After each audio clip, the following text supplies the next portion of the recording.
ये केवल कुछ शब्दों का जोड़ नहीं है, बल्कि भक्ति का अनंत प्रवाह है। यही भक्ति पूरे देश को मराठी भाषा से जोड़ती है। इसी तरह श्री विट्ठल के अभंग को सुनने वाले भी स्वतः मराठी से जुड़ जाते हैं। साथियों, मराठी भाषा को यह गौरव दिलाने के लिए मराठी साहित्यकारों, लेखकों, कवियों और असंख्य मराठी प्रेमियों ने लंबा प्रयास किया है। मराठी भाषा को क्लासिकल लैंग्वेज की मान्यता के रूप में कई प्रतिभाशाली साहित्यकारों की सेवा का प्रसाद मिला है। इसमें बाळशास्त्री जांभेकर, महात्मा ज्योतिबा फुले, सावित्रीबाई फुले, कृष्णाजी प्रभाकर खाडिलकर, केशव सूत, श्रीपाद महादेव माटे, आचार्य अत्रे, शांताबाई शेळके, गजानन दिगंबर माडगूळकर, कुसुमाग्रज जैसी विभूतियों का योगदान अतुलनीय है। मराठी साहित्य की परंपरा केवल प्राचीन ही नहीं, बल्कि बहुआयामी है।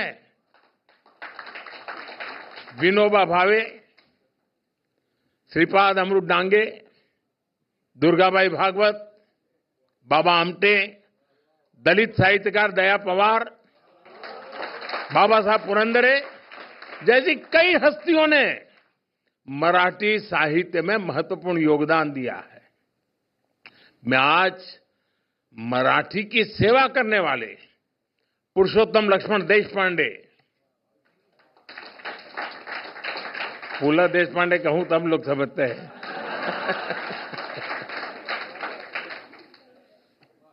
डॉक्टर अरुणा ढेरे, डॉक्टर सदानंद मोरे, महेश एलकुंचवार, साहित्य अकादमी पुरस्कार विजेता नामदेव कांबळे समेत सभी साहित्यकारों के योगदान को भी याद करूंगा। आशा बागे, विजय राजाध्यक्ष, डॉक्टर शरण कुमार लिंबाळे, नाट्य निर्देशक चंद्रकांत कुलकर्णी जैसे कई दिग्गजों ने वर्षों से इसका सपना देखा था। साथियों, साहित्य और संस्कृति के साथ मराठी सिनेमा ने भी हमें गौरवान्वित किया है। आज भारत में सिनेमा का जो स्वरूप है, उसका आधार भी वी शांताराम और दादा साहब फाल्के जैसी हस्तियों से तैयार किया था। मराठी रंगमंच ने समाज के शोषित वंचित वर्ग की आवाज को बुलंद किया है। मराठी रंगभूमि के दिग्गज कलाकारों ने हर मंच पर अपनी प्रतिभा का लोहा मनवाया है। मराठी संगीत, लोक संगीत, लोक नृत्य की परंपराएं अपने साथ एक समृद्ध विरासत लेकर आगे बढ़ रही है। बाल गंधर्व डॉक्टर वसंतराव देशपांडे, भीमसेन जोशी, सुधीर फडके, मोगूबाई कुर्डीकर या फिर बाद के युग में लता दीदी, आशाताई, शंकर महादेवन, अनुराधा पौडवाल जी जैसे दिग्गज लोगों ने मराठी संगीत को एक अलग पहचान दी है।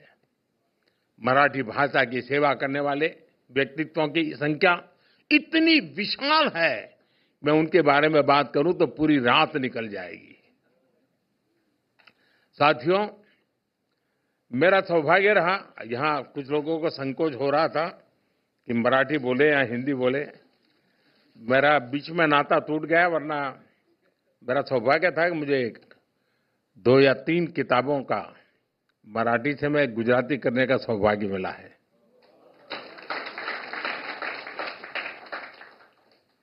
अब पिछले 40 साल से मेरा संपर्क टूट गया, वरना मैं काफी मात्रा में मराठी में अपनी गाड़ी चला लेता था। लेकिन अभी भी मुझे कोई ज्यादा असुविधा नहीं होती है, और इसका कारण ये था कि मैं जब प्रारंभिक मेरा जीवन था तो मैं अहमदाबाद में एक जगन्नाथ जी मंदिर है, वहीं रहता था, और वहीं कैलिको मिल थे पास में ही।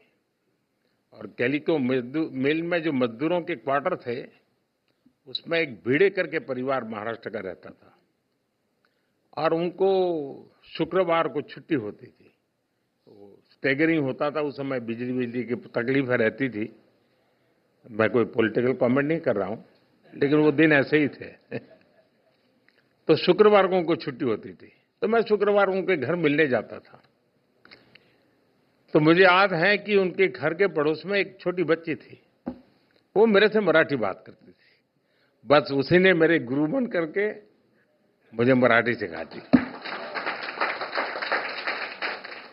साथियों, मराठी को क्लासिकल लैंग्वेज का दर्जा मिलने से मराठी भाषा के अध्ययन को बढ़ावा मिलेगा, इसे रिसर्च और साहित्य संग्रह को बढ़ावा मिलेगा।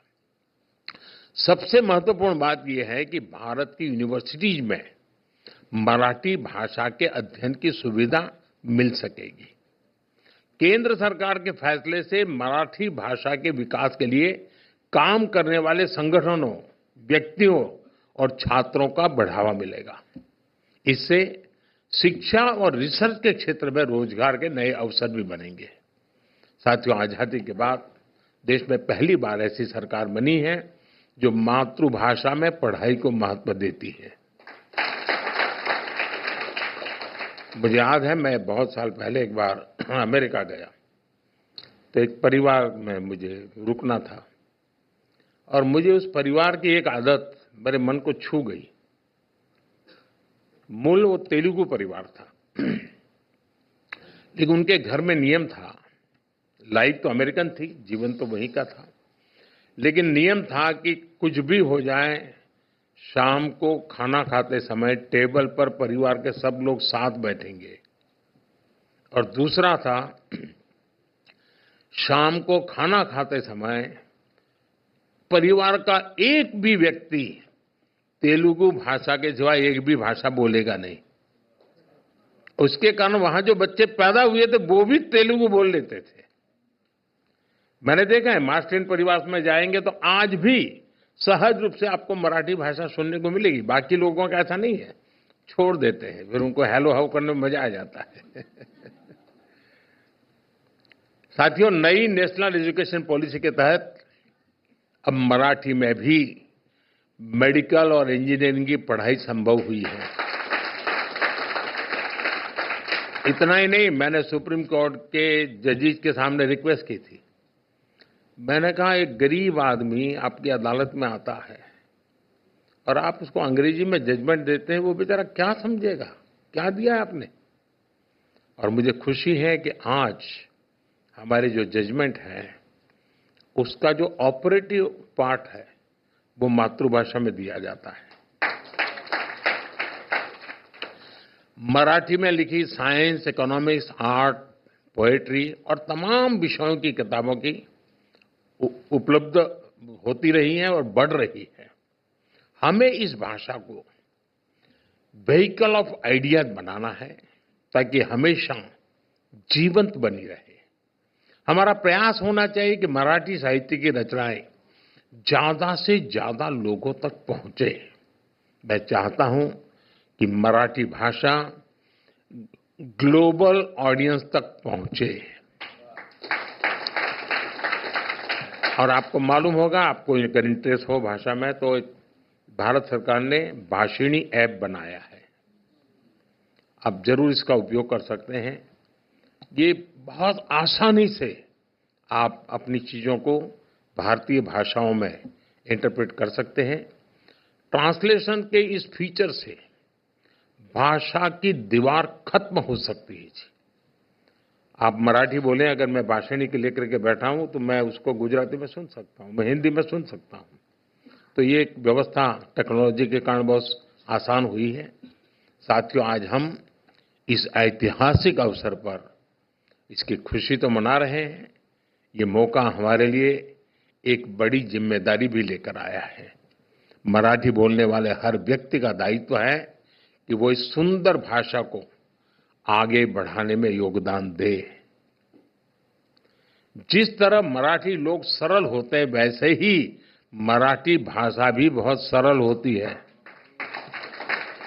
इस भाषा से ज्यादा लोग जुड़े, इसका विस्तार हो, अगली पीढ़ी में इसे लेकर गर्व का बोध हो, इसके लिए हम सबको प्रयास करना चाहिए।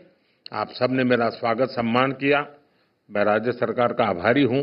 ये कोइंसिडेंस था क्योंकि मेरा एक और कार्यक्रम था जहां यहाँ आना होता था, लेकिन अचानक यहाँ के साथियों ने मैं कह दिया कि 1 घंटा और दे दीजिए, और उसी में से ये कार्यक्रम बन गया।